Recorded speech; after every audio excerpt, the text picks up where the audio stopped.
지난화 엘레나가 외계인을 찾아간 것부터 시작됩니다. 외계인은 클레어가 협죽도로 위기를 벗어난 걸 알고 있었습니다. 여동생 얘기를 하자 엘레나는 발끈해 외계인을 죽이려 하지만 그래서는 코인 모으기 게임을 끝낼 수 없다고 생각해 그만두죠. 엘레나는 그저 흐느껴 우는데 저도 2번 이상을 돌려보고서야 알았습니다.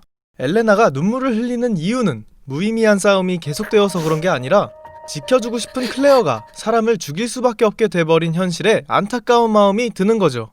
사람을 죽이면 평생 죄책감을 짊어지고 간다는 건 자신도 죽여봤기에 잘 알고 있습니다. 그럼 클레어와 엘레나, 슈이치까지 말려들게 한 이 코인 모으기, 그 발단은 무엇일까요?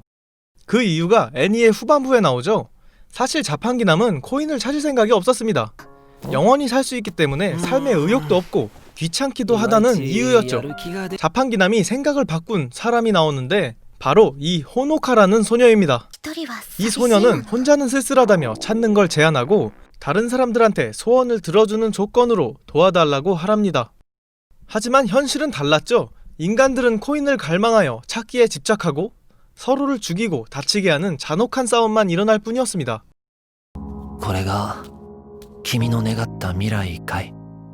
여기서 외계인은 호노카를 너라고 지칭하는데 3화에서도 너가 나옵니다. きっと君を見つけてくれるよ.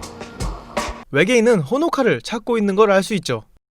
호노카는 코인 찾는 걸 도와줄 착한 친구들이 있다며 사진을 보여주는데 사진 속엔 엘레나와 슈이치를 포함한 5명의 사진이 있었습니다. 이 중 눈에 띄는 사자머리를 한 소년이 있죠. 소년과 동일 인물로 보이는 남자는 추락 현장에 있었습니다. 칼을 휘두르자 닿지도 않고 목이 잘려버리죠.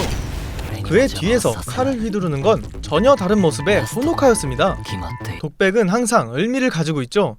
핵심 메시지를 나타내기도 하고 앞으로 일어날 일을 암시하기도 하는데 이번 화에선 외계인의 독백이 중요합니다. とても優しくてとても残酷だ. 여기서 상냥함은 호노카를, 잔혹함은 이 소년을 나타냅니다.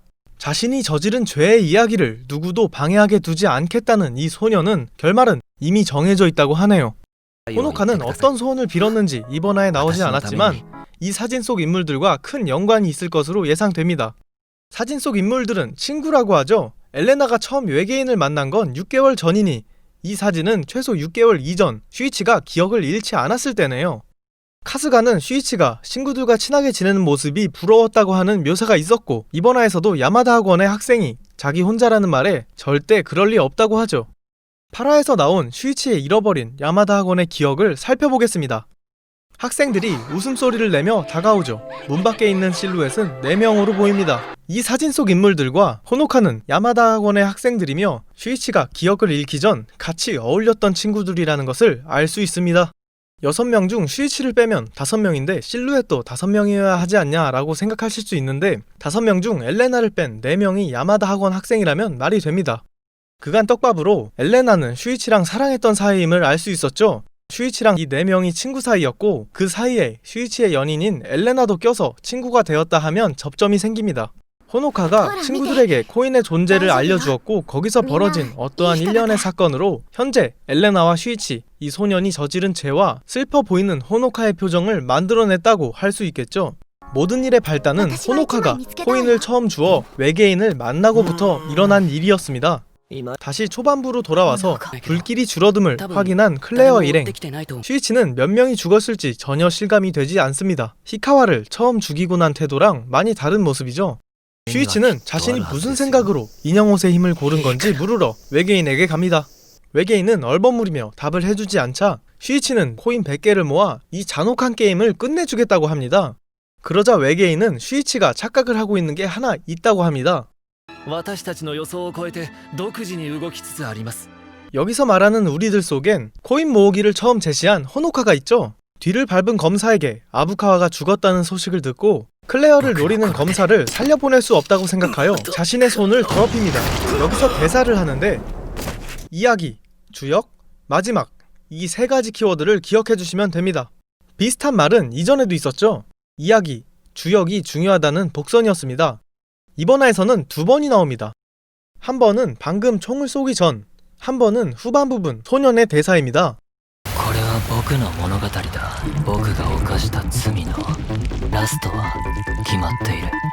슈이치는 자신은 주역이 아니지만 마지막은 반드시 내 손으로 끝내겠다는 말을 하죠. 반대로 소녀는 누구도 방해하게 두진 않으며 마지막은 이미 정해져 있다고 합니다. 그렇습니다. 글레이프 니르는 이 소년이 저지른 죄에 대한 이야기이며 서로의 마지막에 대한 대사는 슈이치와 이 소년이 대립하게 될 것을 암시합니다. 이 게임을 끝내고 슈이치의 평범한 일상을 되찾으려면 이야기의 라스트, 즉 마침표를 찍어야겠습니다. 다음은 떡밥입니다. 슈이치가 기억을 잃기 전 친구였던 학생들이 나왔네요. 제일 중요한 슈이치가 잃어버린 기억은 아직 돌아올 기미가 안 보입니다. 엘레나 역시 이 싸움을 끝내고 싶어 한다는 걸 알 수 있습니다. 하지만 이번 화에선 목적에 관한 자세한 내용은 나오지 않았습니다. 살해 동기에 대해선 일단 부모님을 죽인 이유는 클레어 대신 손을 쓴 거라고 할 수 있는데 슈이치가 교복 냄새를 맡기론 한두 명을 죽인 수준이 아니라고 묘사되죠. 무의미한 싸움을 멈추려는 현재 태도와 대비되는 살인마적인 냄새입니다. 이유가 있어서 죽인 게 아니라면 모순적인 캐릭터가 되는 연출이니만큼 잘 표현됐으면 좋겠네요. 우주선 추락 장소로 추정되는 그곳엔 슈이치의 친구 중 하나였던 사자 갈기머리의 소년이 지키고 있었습니다. 최종 목적지인 만큼 떡밥이 풀리기엔 아직 이른가 봅니다. 이번 화에 파헤쳐진 무덤의 모습이 나왔죠. 슈이치가 묻은 동물을 누가 꺼낸 겁니다. 아부카와는 산책을 하다 발견한 거라 했었는데 이게 진짜라면 다른 누군가가 꺼낸 거고 거짓말이라면 아부카와가 뭘 하려는지 나오지 않았습니다. 아부카와가 죽은 현재 확실히 속단하기 이르고 꼬리가 잘린 것에 대해 나오지 않았으므로 좀 더 지켜보고 설명하겠습니다. 코인 100개를 모은 사람이 있다면 무슨 소원을 빌 것 같냐는 요시오카의 질문에 나라면 자신의 욕망을 이룰 힘에 쓰진 않을 거라고 합니다. 11화인 지금 새로운 인물이 나온 상태에서 코인 100개를 모은 사람은 이 소년일 가능성이 높습니다. 우주선 추락 장소에 가장 가까운 인물이며 급이 다른 전투력을 가지고 있죠. 다음 화에 자세히 나올 거라 예상됩니다. 이와 관련해서 이번 화의 새로운 떡밥은 이야기입니다. 저지른 죄, 구역, 마지막 참 많은 키워드가 이를 가리키고 있었죠. 이번 화는 정말 새로운 정보가 많이 담겨 있었습니다. 그래서 더 재밌었죠. 제가 작화에 대한 얘기는 별로 안 했는데 그만큼 문제되지 않았던 훌륭한 작화였습니다. 액션씬을 관장하는 동화 부분은 매화 퀄리티가 달랐지만 막 엄청 비난할 만한 편은 아닙니다. 저번에도 말했지만 글레이프 니르는 액션씬에 초점을 맞춘 게 아니라 세밀한 감정 묘사와 많은 복선이니까요. 이번 화에 슈이치의 변화가 직접적으로 나타나 있는데 엘레나의 강요 없이 스스로 결단하여 사람을 죽이죠. 사야카 동료들이 겁에 질리며 살아갈 수도 있으니 전부 죽었으면 좋겠다라는 말까지 합니다. 지난화에서 선량한 사람이라도 다른 누군가를 위해서라면 끝없이 잔혹해질 수 있다는 클레어의 말과 정확히 일치하는 모습이네요. 누군가를 위해 잔혹해지는 엘레나와 슈이치는 정말 비슷한 부분을 가지고 있습니다. 이상으로 11화 리뷰가 끝났습니다. 앞으로 2화가 남았는데 어떻게 끝날지 정말 기대가 되네요. 저는 김퍼퓸이었고 영상 봐주셔서 감사합니다. 12화 리뷰도 기다려주시면 감사하겠습니다.